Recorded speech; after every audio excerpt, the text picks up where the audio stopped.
Shalom. Shalom and welcome. This is Yahusha's time.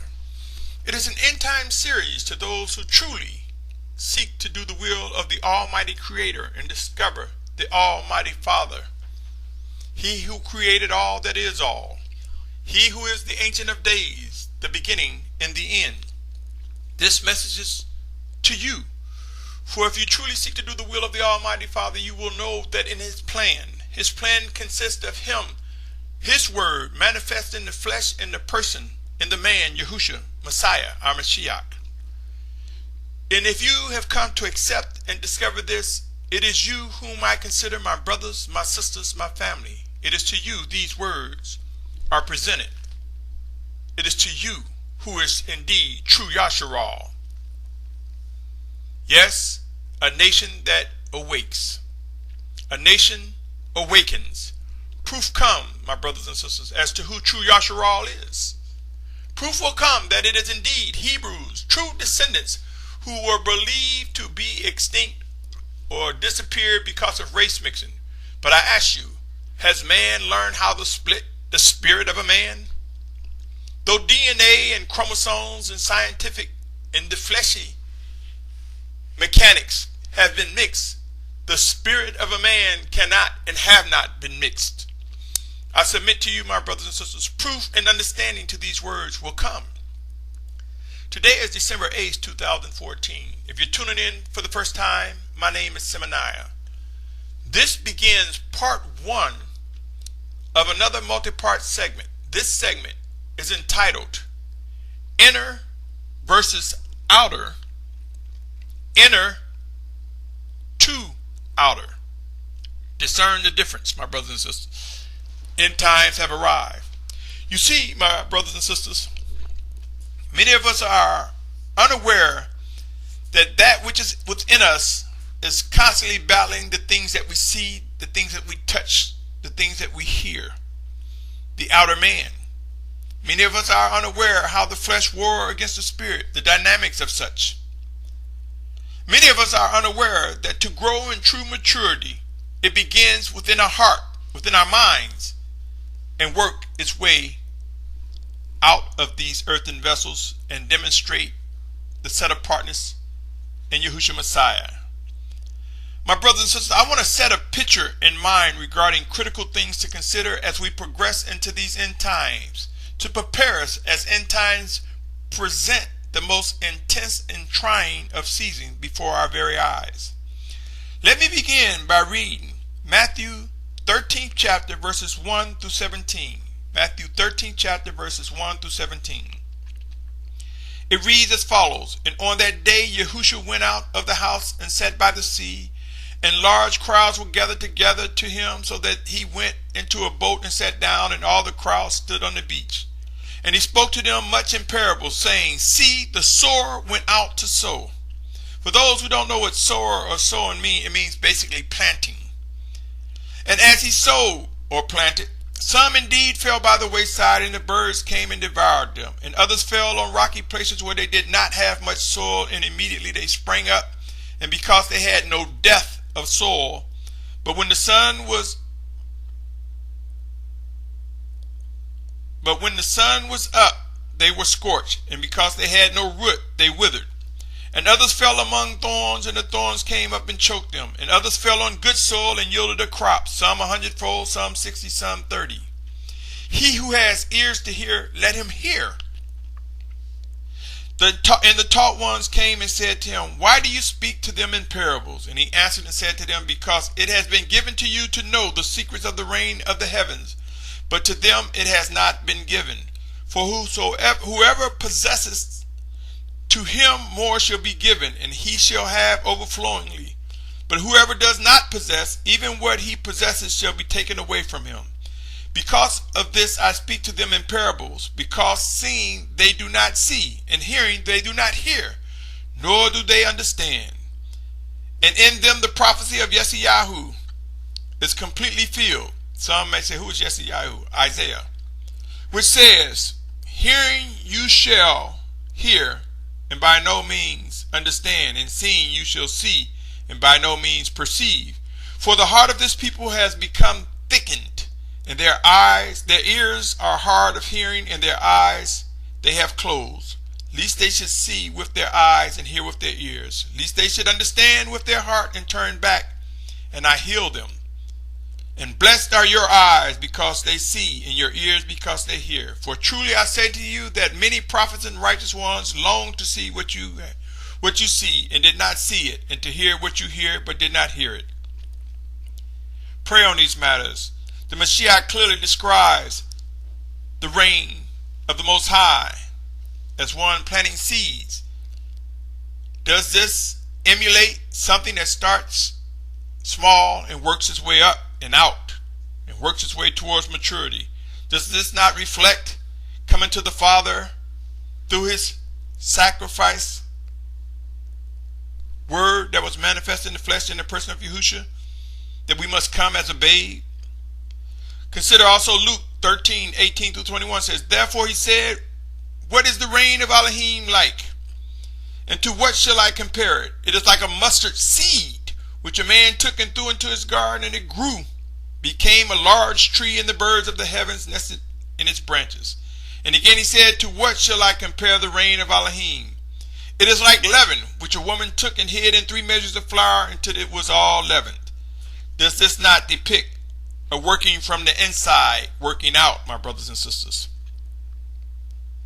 Let me also read Acts 7:48-25. It reads, however, the Most High does not dwell in dwellings made with hands, as the prophet says, the heaven is my throne, and earth is my footstool. What house shall you build for me, says Yahuah? Or what is the place of my rest? Has my hand not made all these? You stiff-necked and uncircumcised in heart and ears, you always resist the set-apart spirit, as your fathers did, you also do. Yahuah, who made the world and all that is in it, this one being master of heaven and earth, does not dwell in dwellings made with hands, nor is he served with men's hands, as if needing any, himself giving to all life and breath and all else. Think about this, my brothers and sisters. When they talk about the wicked one entering into the temple and declaring himself as Elohim, I submit to you that passage of scripture in 2 Thessalonians is referring to the wicked one, the anti-Mashyach, the antichrist, stepping into the camp of Yasharal, because we would be waiting on the physical return of Yahushua Messiah. So he will step into that camp collectively, those gathered from the 4 corners of the earth. That is the temple that the wicked one, the anti-Mashyach, will step in saying, I'm here. I'm the Mashyach. I'm Yahushua. I'm here. It is not referencing a building as many think it to be. Pray and watch. Understanding will come. My brothers and sisters, let me also read Ephesians 5:18-21. It says, do not be drunk with wine, which is loose behavior, but be filled with the Spirit, speaking to each other in psalms and songs of praise and spiritual songs, singing and striking the strings in your heart to your master, giving thanks always for all to Elohim the Father, in the name of our Master Yahushua Messiah, subjecting yourselves to each other in the fear of Elohim. You see, subjecting ourselves one to another, to each other. This occurs when the Spirit of Yahushua works in us one towards another, my brothers and sisters. Philippians 1:9-11 reads, in this I pray that your love might extend more and more in knowledge and all discernment. I want to pause. Discernment works from the inside towards the out. 10th verse and 11 say, for you to examine the matters that differ, in order to be sincere and not stumbling until the day of the Messiah, being filled with the fruit of righteousness through Yahushua Messiah, to the esteem and praise of Elohim.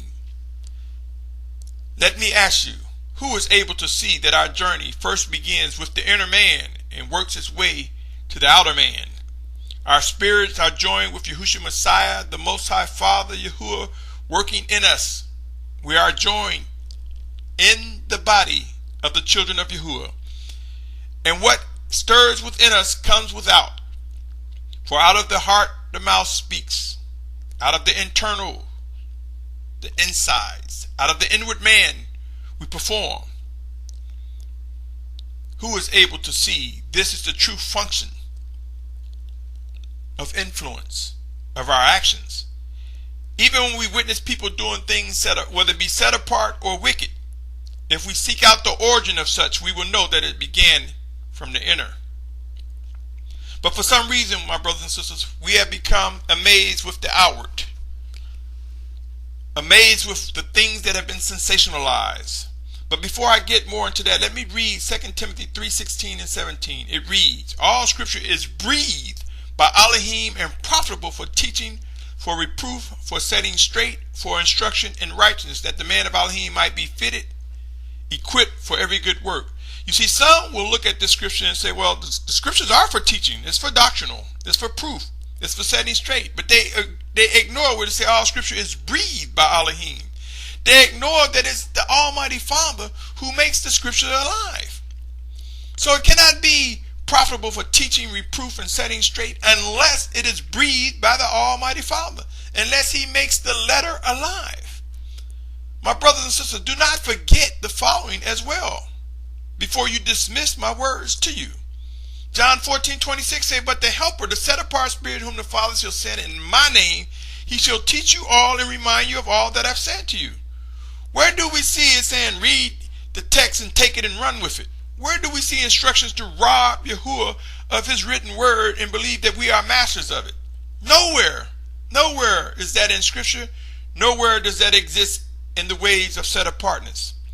John 16:12 and 13 say, I still have many words to say to you, but you are not able to bear them now. But when he comes, the Spirit of truth, he shall guide you into all truth. For he shall not speak from himself, but whatever he hears, he shall speak, and he shall announce to you what is to come.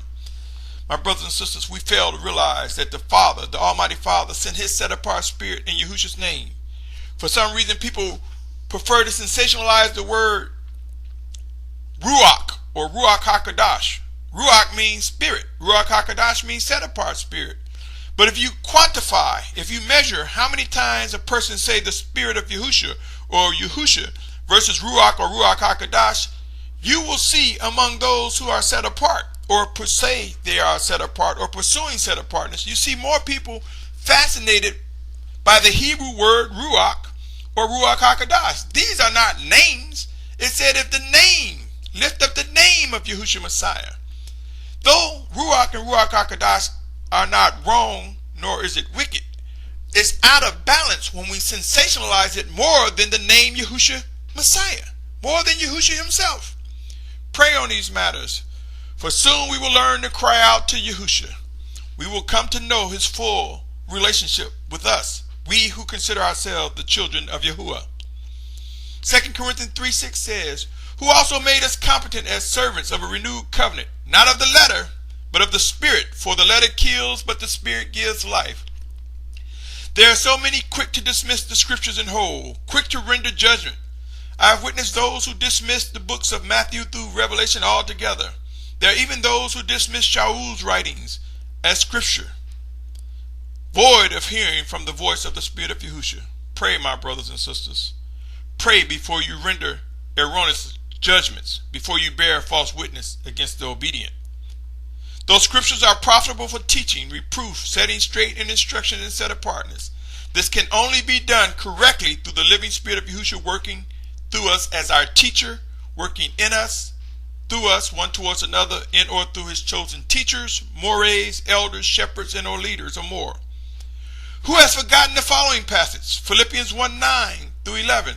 And this I pray, that your love might extend more and more in knowledge and all discernment, as I mentioned earlier, all discernment, and for you to examine the matters that differ in order to be sincere and not stumbling until the day of Messiah, being filled with the fruit of righteousness through Yahushua Messiah, to the esteem and praise of Elohim.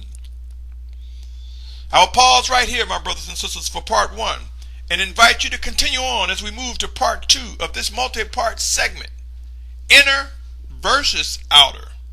Inner versus outer, which depicts the battle between what's within and what is without. Inner to outer. Inner to outer, which depicts the seed budding and growing into a mature representation of what is indeed set apartness. There is a difference. Pray and watch. Again, I pause here for part 2, and I invite you to stay tuned as we pick up in part 2 in a moment. Until then, shalom, shalom, shalom.